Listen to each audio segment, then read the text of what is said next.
We are talking about Iraq 20 years after the US invasion, which, as we discussed with Mohammed al-Daraji, was March 19th, 2003. We have a very distinguished and well-informed group of panelists to talk about this issue. Simona Foltyn, who has been based in Baghdad since 2018. She used to work for Al Jazeera. She now works as a special correspondent for PBS in the United States. We have Omar Mohammed, who is also known as Mosul I, who was reporting from Mosul at the time that ISIS was controlling the city. And we also have Gianni Koskinas, retired US Air Force Special Operations Colonel, who has lived in Afghanistan for about a decade and now lives in Erbil. He was also posted to Iraq during the US with United States forces during the time that US forces were, there was a great number of US forces in Iraq. So let me just start by asking Simona, you've been based in Baghdad for the last 5 years. What is your view of the political situation right now? Thank you, Peter, and thank you, everybody, for being here. Well, the way you could describe Iraq right now is that it is relatively stable. There is no war, but that doesn't quite mean that there is peace either. And that's a peculiarity that I think we've seen in Iraq over the past 2 decades. And it's something that keeps repeating itself, that when the guns fall silent, the world looks away, only then to be shaken awake when, for example, ISIS takes 1/3 of the territory, or there are large-scale protests, or as we saw last year, fighting between rival Shia factions in the capital. So the reality is very much that, 20 years after the US invasion and the fall of Saddam, Iraq is a very fractured nation with a lot of internal strife, a lot of power struggle, internal as well as external. And what you see today is that, in a way, it has been turned into a playground for various regional and global powers who intervene in Iraq's internal affairs to pursue their own interests, and that is very much a destabilizing force. So I just want to, kind of provide an overview of the last 5 years, which is the time that I have been living in Baghdad. When I first arrived in 2018, it was a year after ISIS had been declared territorially defeated. It was a time of relative optimism. You could see in Baghdad all the blast walls were coming down, restaurants were opening, art galleries were opening, people were out and about, not having to fear suicide bombings, etc. And it really felt like a lot of Iraqis were optimistic that maybe Iraq had turned a page on all of these repeated waves of wars and violence, that perhaps there could finally be a positive trajectory. But the thing is that whenever you see the violence go down, other things start to boil to the surface, right? And so you had several things going on. So on the one hand, you had kind of these after effects of the war, which had, of course, inevitably reshaped both the political landscape. It had also led to fresh waves of displacement, demographic change, and all of that created some level of internal strife within the society. And then, of course, the victors in the war, they were keen on converting their battlefield gains into political capital. So you had the Popular Mobilization Forces, which is this Shiite-led paramilitary group that was created to fight ISIS with Iranian support. They entered the political landscape, and that really reshaped, the kind of competition over power, and that played out last year when we saw, them clash with their rivals. So that was on the political scene. Then, when you look to the street, you had this frustration over this dysfunctionality starting to boil over. So you could say that, okay, maybe Iraq is better off 20 years later because it got rid of Saddam. There are more freedoms in the end, but Saddam's brutal regime was replaced with a dysfunctional kleptocracy that hasn't been able to deliver to its people.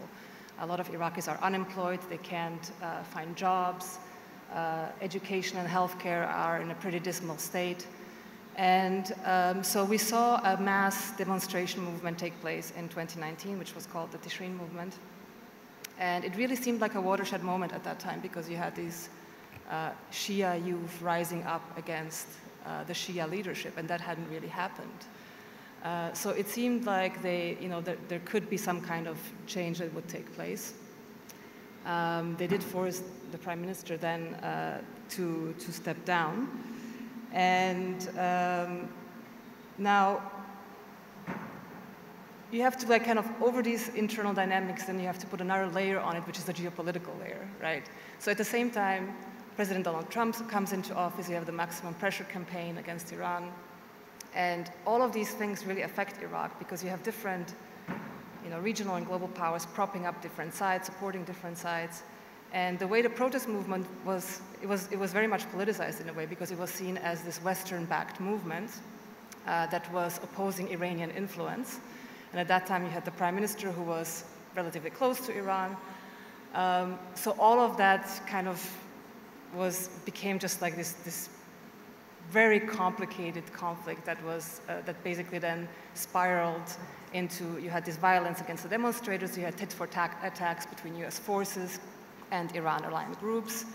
And all of that culminated in the US assassination of Qasem Soleimani, where many thought, okay, Iraq is on the brink of another war, that it will become the battleground between Iran and the US. Thankfully, that did not materialize. And I think the kind of the big lesson that a lot of people drew from the protest movement was how entrenched the current political system is, how difficult it was to actually achieve any change. Because what ended up happening with the protesters, it was a grassroots movement in the beginning, but very quickly it was co-opted and manipulated by different political parties who just wanted to use it for their own objectives. And the one who really succeeded in this was Muqtada al-Sadr, who is, of course, who is best known for fighting probably the Americans in the wake of the invasion with his Mahdi army. And then he reinvented himself several times and cast himself as the reformist who was going to represent and deliver on the demands of these protesters. What he did was he used this movement to position himself for the next election, because let's remember, Muqtada al-Sadr, he saw the PMF really taking advantage of the kind of gains they had made during ISIS and how they converted that into political capital. He hadn't really done that because his role had been relatively minor during the war against ISIS, so he needed something else to kind of give him a boost, so to say. So he used Tishreen, won in the elections, based on a new election law that he helped design in a way. And many thought, okay, that election, which was in 2021, okay, finally it will put an end to this crisis, the protests, the kind of US-Iran proxy war, and we will start a new page. Instead, what ended up happening is that a new crisis started with Sadr basically trying to seize more power, having won the elections, and to sideline his Shia rivals. So you have basically a new fault line emerging between different Shia actors. While before the violence, first when the Americans came, there was the insurgency against the Americans, then you had sectarian violence, then you had ISIS, and now you have this new conflict between Shia actors. So you're almost going, there's like an infinite level almost of fragmentation and conflict that keeps destabilizing the country. And so we ended up having this one-year political crisis where they couldn't agree on government formation, and all of that essentially culminated in August last year when you had heavy fighting inside the Green Zone, which is this fortified government enclave that also houses embassies. You had the Sadrists and the PMF fight one another, which was really a shock to many Iraqis that something like that could still happen. Baghdad hadn't really seen heavy fighting like that, probably since the US bombing in 2003. So many people thought that, are we on the brink of another war? Is this going to be the intra-Shia war that many had feared? It turned out that the PMF was much stronger than the Sadrists. And what ended up happening is that Sadr eventually had to accept his losses, and he's essentially now sidelined from the government. And the political affiliates of the PMF, who are now the alliance that brought the current prime minister to power, are in government. They managed to form a government.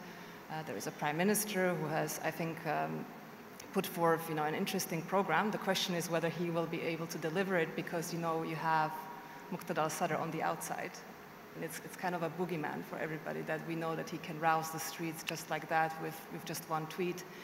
And while that is maybe a good incentive for the government to deliver, there is fear that he will not remain outside of the political process for a long time, because let's remember, the government and the political process in Iraq, it is seen as a way to gain access to state resources, to fuel patronage networks. That's why we never have an opposition, because everybody needs to have a share of the cake. So the question on everybody's mind right now in Iraq is, what is going to be Muqtada al-Sadr's next step? Is he going to once again call for protests? Is he going to insist on an early elections?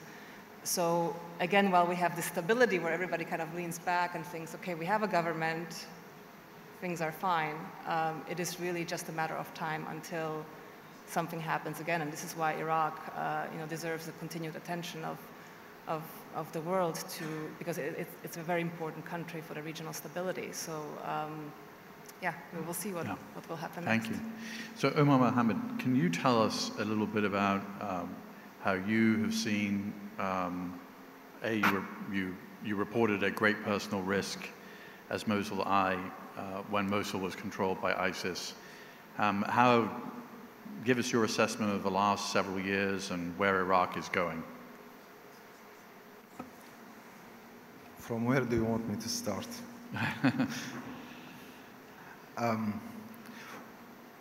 As we are speaking about the 20th anniversary of the US invasion, it's often the question that is asked, was it necessary? Should it happen? Was removing Saddam necessary? I think among Iraqis, they all agree that it was necessary to remove Saddam from power. But then the real question is, should the United States have done it? The answer is no. It should have happened by the Iraqis themselves, and it was possible. And the second problem is, after the Americans arrived in Iraq, they didn't have a next day plan. So they weren't aware of anything after they occupy Iraq. And I still remember a very high-ranking American general telling me they didn't have the map of Mosul, that they had to download it, print it, because they were dispatched to Mosul on 10th of April. It tells you a lot about the preparation of the US invasion. But it's been 20 years now, and the problems are different and much more problematic than the 2003 movement itself. It's also important to mention that there was a chance and an opportunity in 2003 for Iraq to build a real democracy, to move toward a stable state, a positive actor in the region, but none of this happened. The United States didn't invest in the civil administration. Many of those who were assigned to help rebuild and reestablish the civil administration were sent back. And once again, the quote of that general said, we don't want people working in administrations. We want soldiers. And this can all be summarized in how the United States see the situation in Iraq. When there is Sunni extremism, let's go there, give them some money, we land in their area, give them weapons, and everything will be fine. When there is Shia extremism, let's work with them to stop them from sending the rockets to our embassies. And unfortunately, this has been repeated. No lesson have been learned from this US policy. And then starting to talk about the human cost of the Iraqis, which is often missing from the discussion about the US invasion. The human cost, it destabilized the entire social stability of the country. That the social cohesion is threatened by very minor things, such as recently the discussion in Iraq, the social cohesion and stability is threatened by a TV series that's going to be streamed in Ramadan. Imagine how fragile the social system in Iraq. The political corruption that is costing Iraqis more and more. The fragility of communication between Iraqis of different sects, different ethnicities, etc. And finally, the Daesh occupation of third of Iraqi territories and the cost that came with this. The genocide against the Yazidis, the deportation of Christians, the brutal destruction of cities, and people are still missing, whether they were Yazidis. 3,000 Yazidi women are still missing. Thousands of people are in camps, and the amount of destruction is just unbelievable. It is very difficult to be honest, it's very difficult to speak about the US invasion or its 20th anniversary when we have too many issues inside Iraq to discuss. Iraq is not ready for the for the climate change challenge. Iraq is completely dependent on the oil revenue, is not ready for any diversification of its resources. The poverty is the most brutal enemy of the Iraqis. Thousands of people are living in poverty. The destabilization of the Iraqi borders and the position of Iraq between Iran and the United States, that Iraq is paying the cost of this continuous US-Iranian disagreement. We ask questions in Iraq when we discuss also these matters is, what is the end game? Is there going to be a political stability in Iraq? Was this the democracy that we were promised? Absolutely it's not. Is Iraq a democratic country now? Definitely not. And there is another question, is Iraq going to survive this? It's very difficult to answer this question. The people are still paying the cost. Every day there is a new problem and a new challenge in Iraq. Every day there is more and more poverty. The southern part of the country is struggling from getting the basic resources. Drinking water in Basra is as scarce as any other materials. Lands are drying out. People are trying to find another place. I think just recently there was the estimation of the number of Iraqis who fled the country toward Europe and other places. I think it's much larger than it was in 2017-18, and there are more who are seeking refuge outside Iraq to seek new opportunities. And back to Mosul, which is something I had hoped that it will contribute to more understanding of what was happening inside Mosul, not only documenting the brutality of Daesh, but also providing, because of the difficulty of finding reasons to live peacefully in Iraq, so you have to pay more attention to prepare the people for what's coming next. And the main driver of establishing Mosul Eye and reporting at this very great risk of simply getting killed was actually not completely focusing on the current movement, but rather when the people start asking the questions. What happened in Mosul? What did the people of Mosul do? How did they respond? Why this happened? You have to prepare the people with an evidence that helps them to face these challenging questions. And I hope that it's just, again, difficult. I mean, when you ask the question, like, I keep remembering the days since 2003. I don't know if I have a memory of witnessing a normal day. And imagine, this is a generational trauma. It's not a person speaking. This is a representation of a generational trauma. Thousands, millions of people have been living in this instability, this traumatization, and it's a generational trauma, from Saddam to the current day. The main discussion, in my opinion, should be how can we deal with this traumatized generation? What can we do to take it back to a normal point, and we start again from there? Thank you, Omar. So, Gianni, you've done a lot of thinking about the United States and its various adventures overseas. And so why does the United States seem to keep getting things wrong?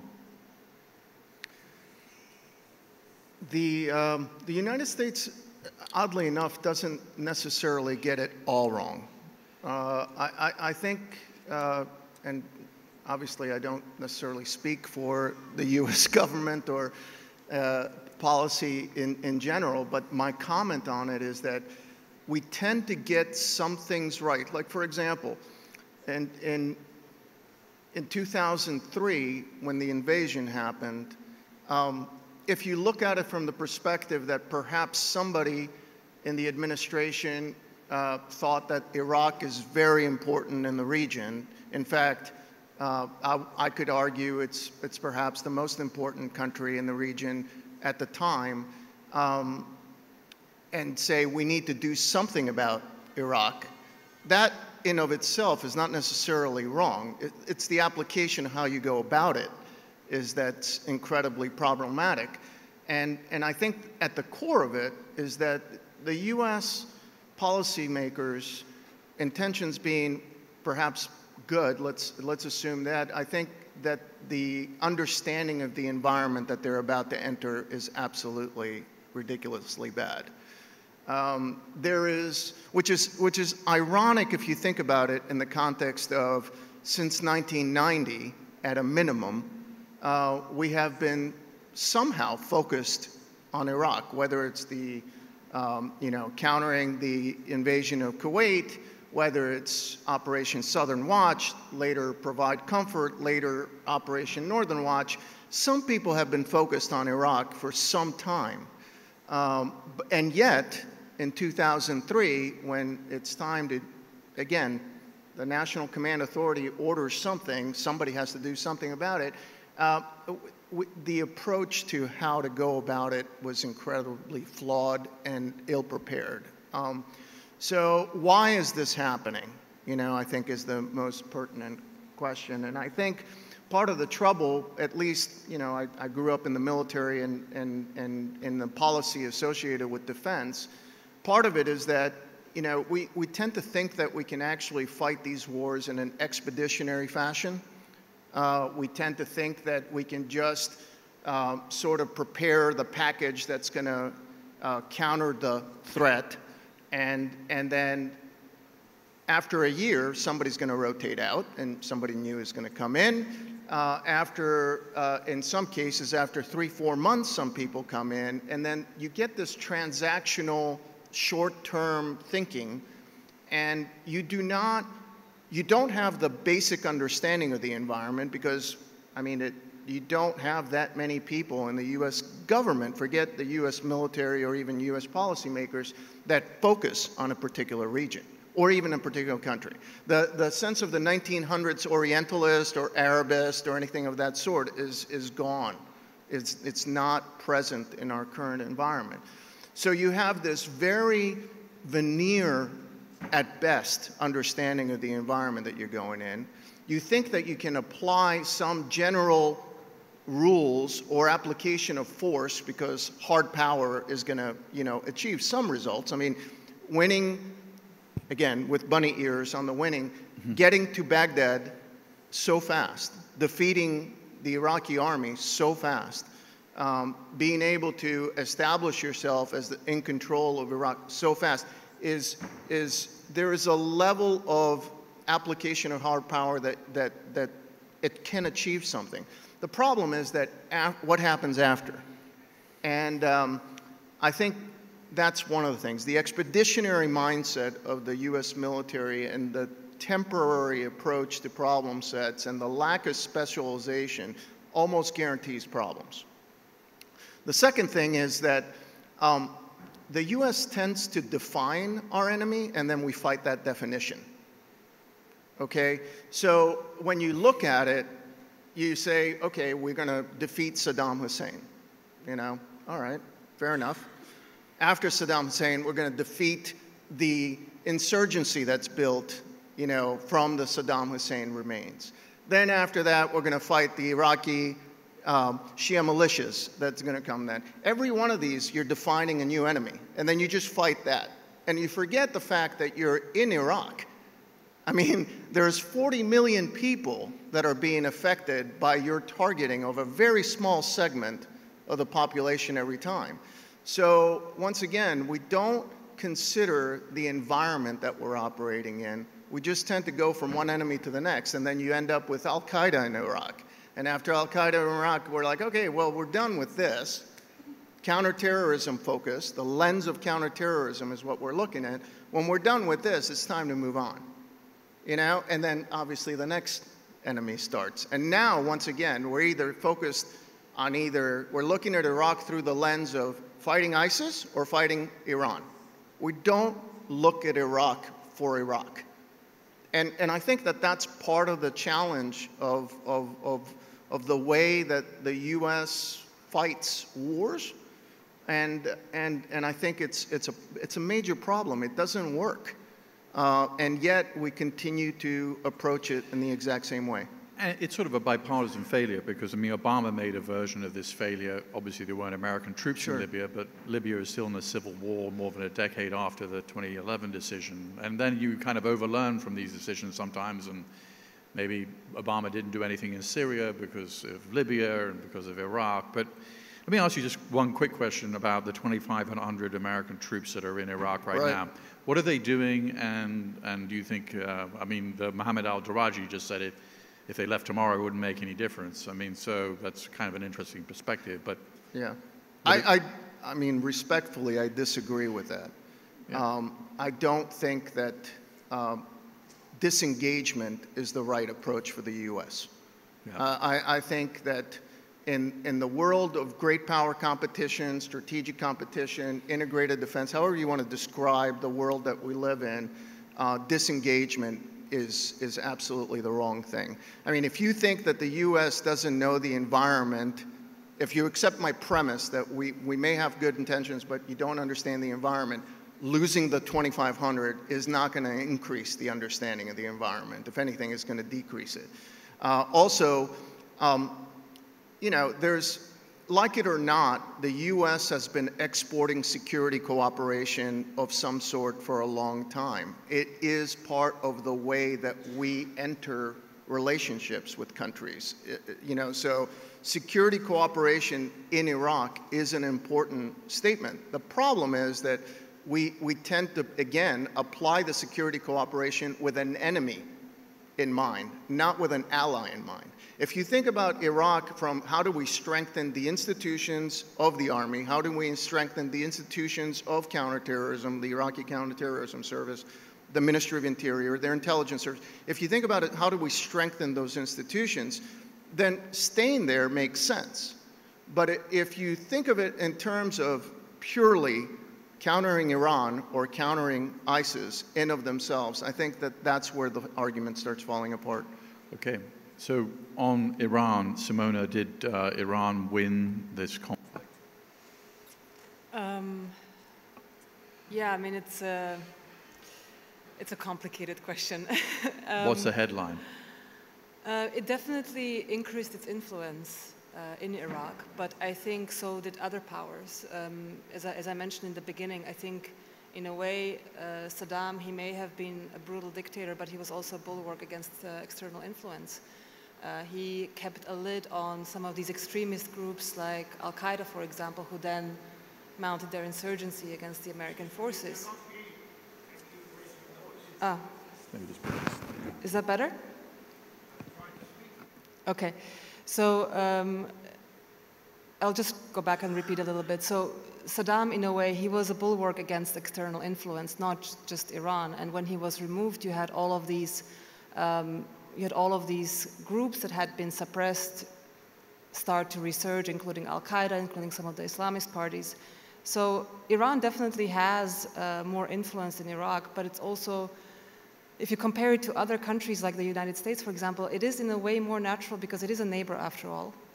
It is a Shiite country, so there's a lot of cultural, religious overlap. So these relations are, to some extent natural. I mean, the question is, is the influence positive or negative? And I think this really, depending on who you ask, you'll get very different answers. If you ask some of the young Shiite men who joined the Popular Mobilization Forces to fight ISIS, they will say, America had abandoned us. They left in 2011. When ISIS took a third of the territory, they did not immediately come back. They put forth political conditions for their return, specifically to remove, at that time, Nouri al-Maliki from power and install a more favorable prime minister. Whereas Iran, they immediately supplied weapons and they mobilized. Of course, there was an end. It was basically a means to an end that they wanted also to use this to expand their influence. And then on the other side, you'll have a lot of people, and I think especially in the Sunni areas, and Omar can speak to that more, who are worried about Iranian influence, who are worried about some of these armed groups that still have close ties to Iran. I don't want to say that they're Iranian proxies because I think that's a very simplistic way of looking at them. These are domestic actors who sprung up first resisting Saddam, then resisting American occupation, yes, with Iranian support, but they are very much domestic actors with their own political, economic interests, right? So, of course, some people see this as a concern, and I think the main question that I think the international community should look at is how to incentivize some of these actors to come into the fold, to become part of the institutions, which is essentially, DDR in a way, right? To give them enough incentives, okay, come into the political process, put down your arms, and you could ask yourself the question, does the continued presence of the United States give them a reason to not put down their arms, right?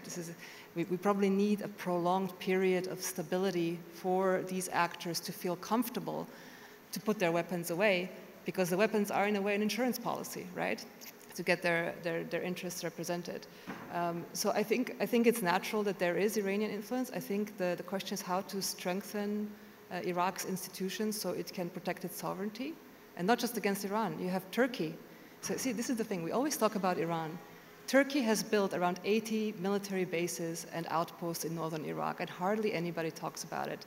And this is again, to what you said, that we look at Iraq very much through an Iranian lens.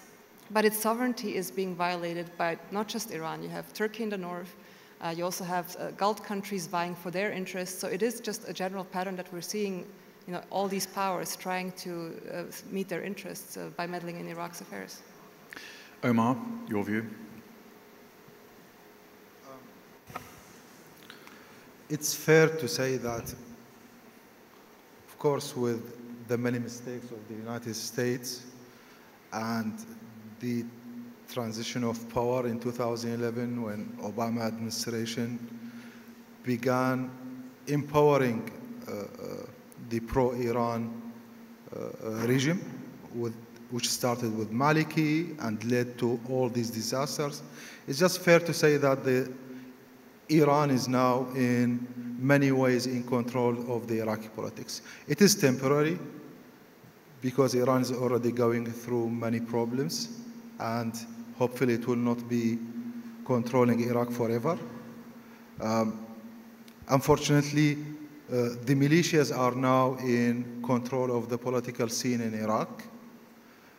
It's becoming more and more risky what Iraq is going to do when they will need to face the real challenges. You mentioned Turkey, but we also mentioned the Assad regime flooding Iraq with the Kiptagon. Iraq is becoming a... Omar, just for the audience that may not understand the reference, the Assad regime is flooding Iraq with what? Kiptagon, drugs. Yeah, so, and what kind of, I mean, tell us some more about that. It started as a border, using the borders of Iraq to export the Kiptagon, but now Iraq is becoming also a space of production of these drugs. And the problem is also starting that, unfortunately, it's a space of consumption. All of these problems, and the Iraqi government is in denial, or they do not want to face it. They do not want to face that there is a big problem among the Iraqi political scene between the political parties, the Shia, the Sunni, the Kurds. There are still problems to be addressed. And it's also, when it comes to the United States, it's no more a reliable ally. Iraqis had hoped that after all of these years of terrible mistakes, that the United States would fix those mistakes, but it's back again to the same policy. As I mentioned earlier, when they saw that there is a rise in the insurgency and the Sunni extremism, what did they do? They went to the tribes and told them, we were going to give you a weapon, fight those extremists, and see what it led to. And now the Shia extremists are being treated the same. The United States is speaking to them.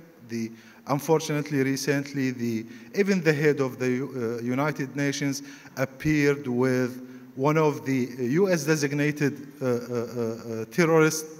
I mean, how can the Iraqis, how can the normal Iraqi who are living their lives see these messages? We need some time to start looking from the Iraqi ordinary people perspectives, no more from just the ruling class or also the international community. We need to look at the human cost, at what the Iraqis, the price they are paying. I think these mistakes cannot be undone, unfortunately. Let's hope there is going to be more increasingly development in the young generation of Iraq to develop a more peaceful but more active, positively active Iraq. You know, we've talked a lot about what went wrong. So, I mean, what went right, Simona, in Iraq recently? You're talking about the last 20 years, or? So, I mean, you know, choose your time period. I mean.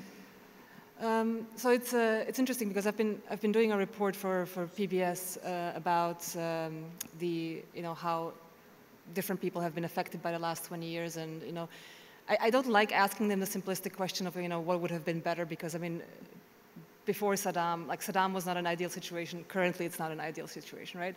But I think what a lot of people will say is that we have more freedoms now. There is. Of course, there are issues with freedom of expression, and Omar touched on this earlier, but if you compare yourself to the neighborhood, it's not bad, right? So that is one upside. I think that in the end, the silver lining is that, okay, there are a lot of issues with Iraq's democracy, and some would even argue, can we even call Iraq a democracy? But the truth is that we have had 5 elections. There has been 5 times a relatively peaceful transfer of power, except the last time around when the military wings of the parties essentially fought it out. But even the benefit of that was that it lasted 24 hours and then that was done. So 20 years is not much for a democracy to take hold. And I think we have to keep that in mind that, yes, it's an extremely corrupt system. There are many issues, but at least somehow most actors have accepted that this is the system right now, and you play within certain boundaries, and that alone there is a certain stability and continuity. And I think the hope is that if a government comes in that can resist all of these different political pressures, this pressure to fuel patronage networks, to embezzle public funds and deliver just enough of infrastructure services to the population, because the Iraqis are extremely enterprising people. A lot of young Iraqis, they will charter their own course if they're given a basic foundation. So this is the foundation that I think is needed. And it is still possible that Iraq can get on a positive trajectory. It needs a protracted period of stability, non-intervention, and a government that actually thinks about its people and not about the elites. Gianni, you lived for more than 10 years in Afghanistan, where corruption was also the main problem for the government. Now you're living in Iraq. I mean, we all agree, or seems to be an agreement, that the big problem in Iraq is corruption. How do you fix it? I mean, it's not that simple. If I may comment on something that you just mentioned in terms of what has gone right. Because we tend to focus on the negative, obviously, so much. But I think one of the things that has gone, it's being overlooked is, look what's going on in Iran right now with protests over the hijab or over, certain anti-Iranian regime. The Iranian regime just crushes the opposition. They destroy basically their own population and the fabric of their society in order to secure something. In October 2019, the October Revolution, the Tishreen Revolution, I mean, it brought down a government.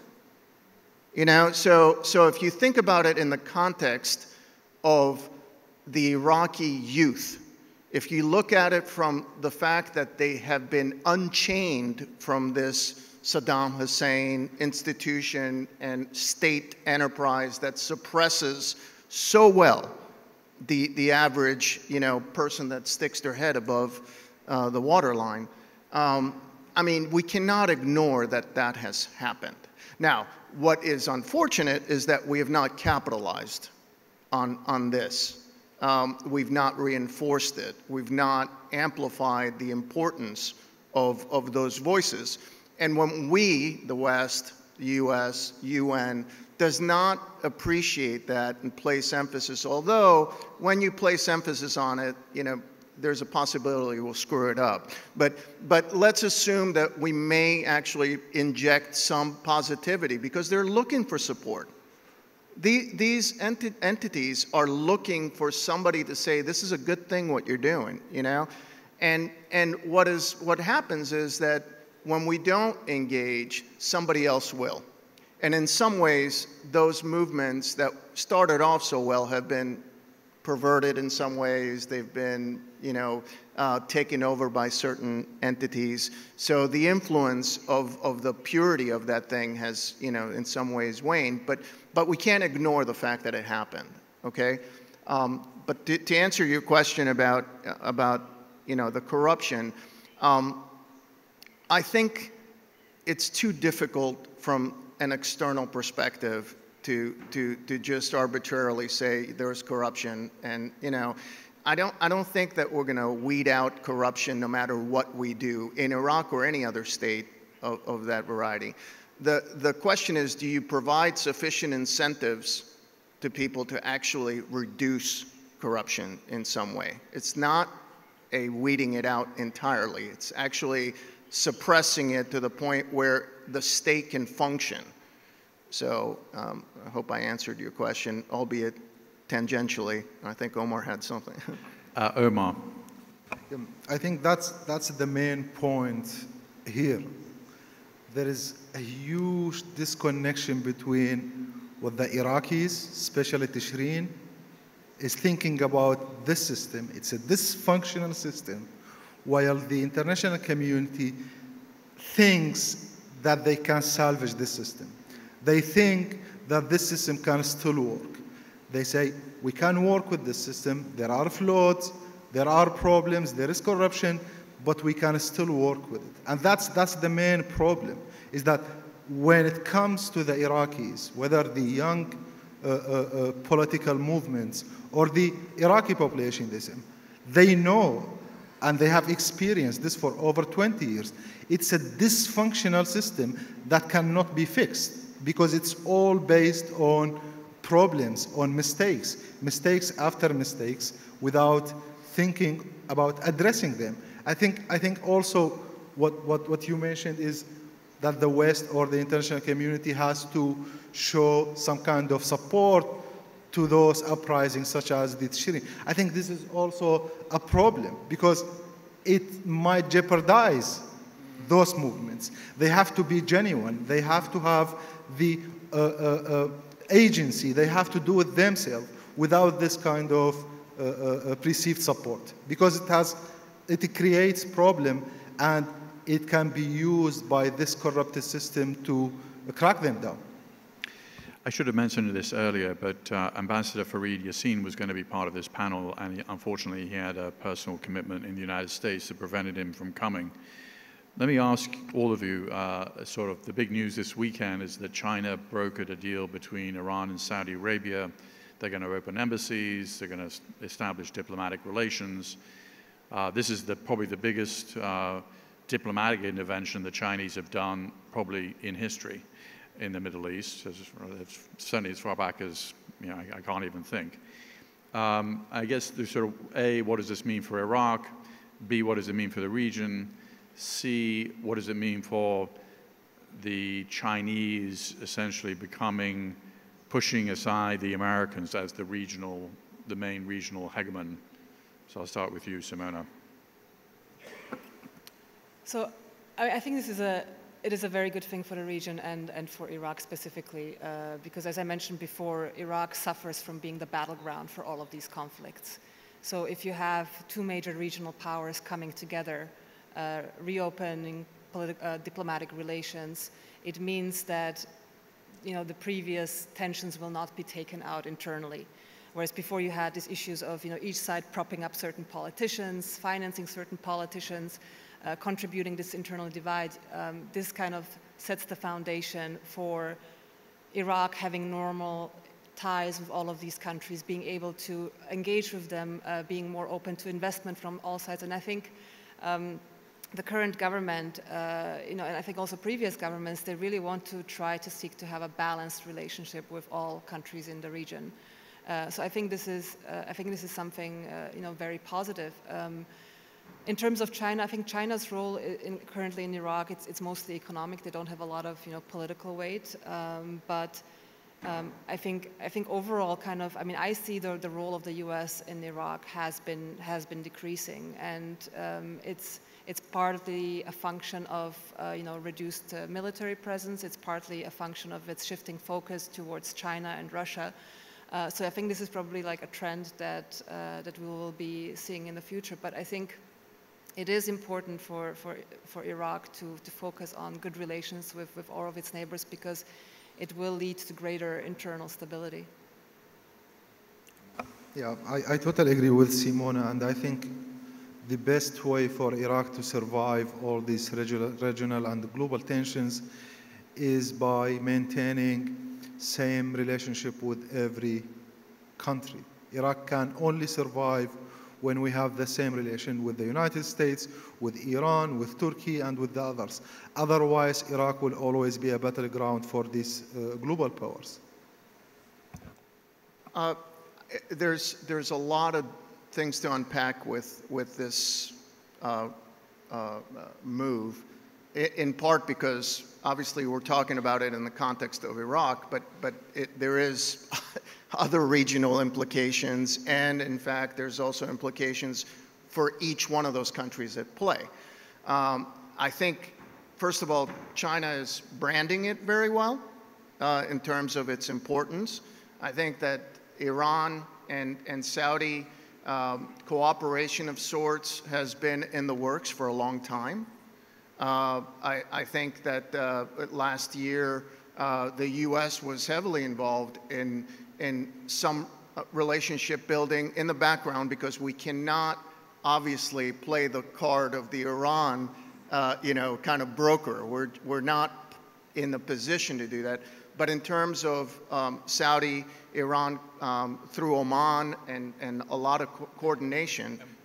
And we should add, Iraq was kind of important. Absolutely, to this. absolutely. So all that to say, that thing is bigger Now, what's China's role and a growing role?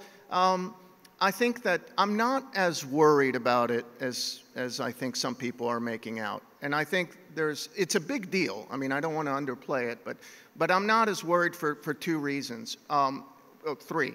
First, China, I mean, if you look at other examples of China's play internationally, they have fairly predatory practices. They don't actually do very well in the places that they go to in terms of looking out for the local communities, and perhaps they'll get better at it, but their track record isn't exactly great.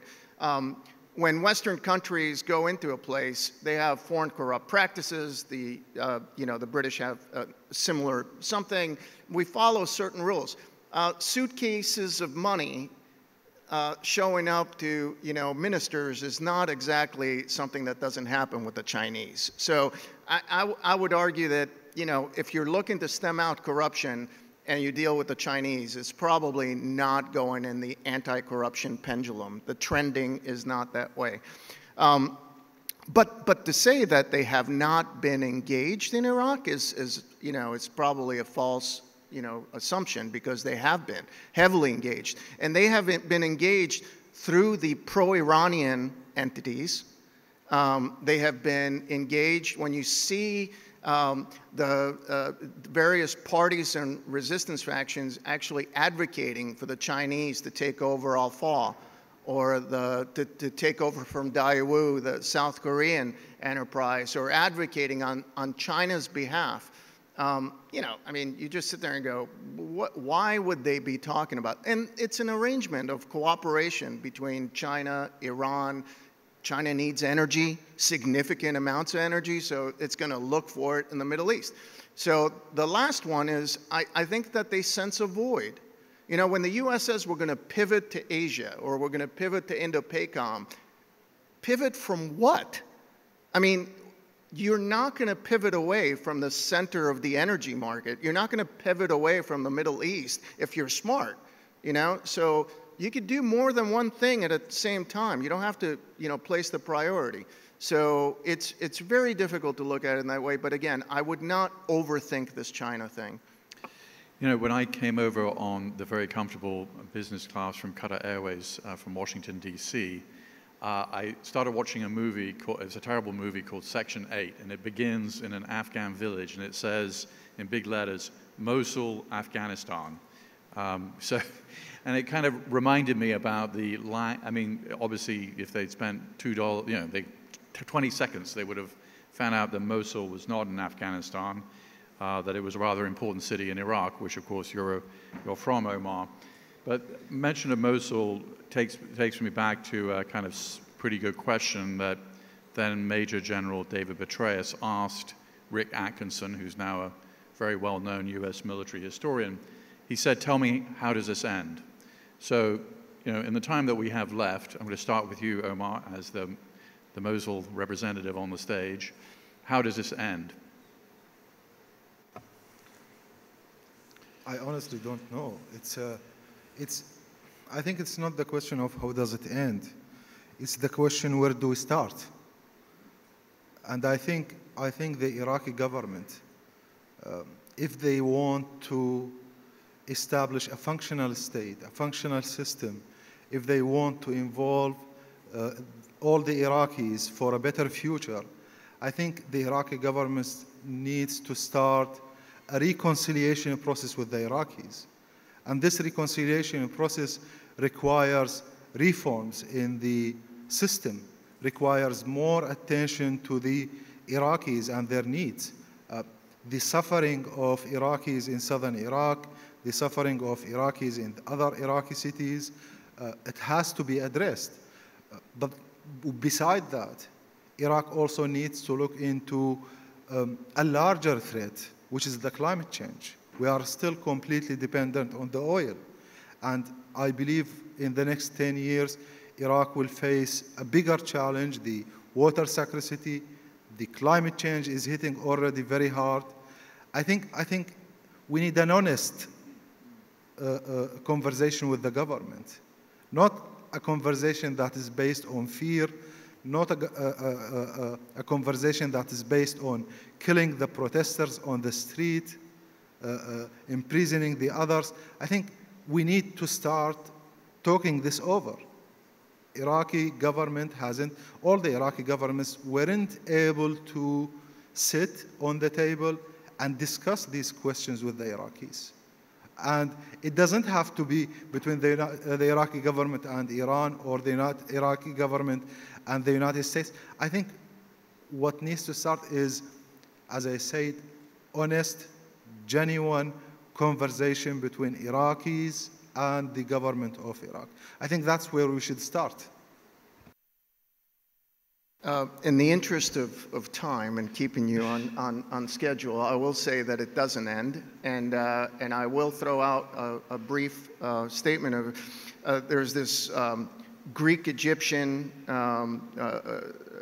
poet called Cavafy, and he wrote a poem called Ithaca, and the poem about Ithaca is about the journey that Odysseus, Ulysses, takes from Troy back to his home island, and the gist of the poem is that it's not about the destination, it's about the journey.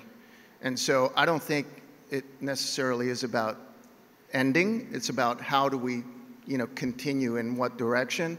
And one of the famous lines in the poem is that you must learn and learn from the learned, which goes to my original comment of you need to understand the environment that you're in before you take all these steps, or you're guaranteed to mess it up. Yeah, I mean, it's the million-dollar question, right? But I think it's important to, and we have mentioned them a little bit, there are two main challenges that Iraq faces in the future, and one of them is climate change, and the other one is the drug epidemic. And both are major destabilizing factors, and I don't think that the current government or the international community have come up with sufficient strategy on how to address them. Already you're seeing in Iraq farmers giving up their lands and moving to cities which are already overcrowded, which don't have enough jobs, don't have good services. So there is definitely a lot of potential for future unrest. There is a lot of potential for future conflict over land and water resources, and we're already seeing that take place on a lower level. So that is something that needs to be addressed urgently, because it happens very fast. Within one dry summer, you can see farmers completely lose their assets, their cattle, and migrate to cities. So it's something that is happening pretty quickly. The other main challenge is the drug epidemic. The drug usage is really consuming Iraq's unemployed youth, and it's also corroding institutions. You have a relatively big share of Iraq's security forces that are taking drugs. There are a lot of different groups, but also government officials who are part of the drug trade, and that is a major destabilizing factor. And I don't think that the Iraqi government, when they speak about security threats, when they speak about challenges, they have not acknowledged that this is a major threat. I'll just give one small anecdote. A military officer I know told me that they used to previously have a policy that when they catch a soldier who is using, they would immediately dismiss him. Now he cannot do that because he would lose half of his battalion. So it just gives you a sense of how bad it is. And if you have it even reaching the security forces, which are supposed to crack down on this, it just gives you a sense of how dangerous this is as a future threat. So these are the issues that Iraq needs to address in the future to avoid another kind of spiral into violence, into conflict. We want to thank Simona, Foltyn, Omar, Mohammed, and Gianni Koskinas for their time and for their expert insights. Thank you.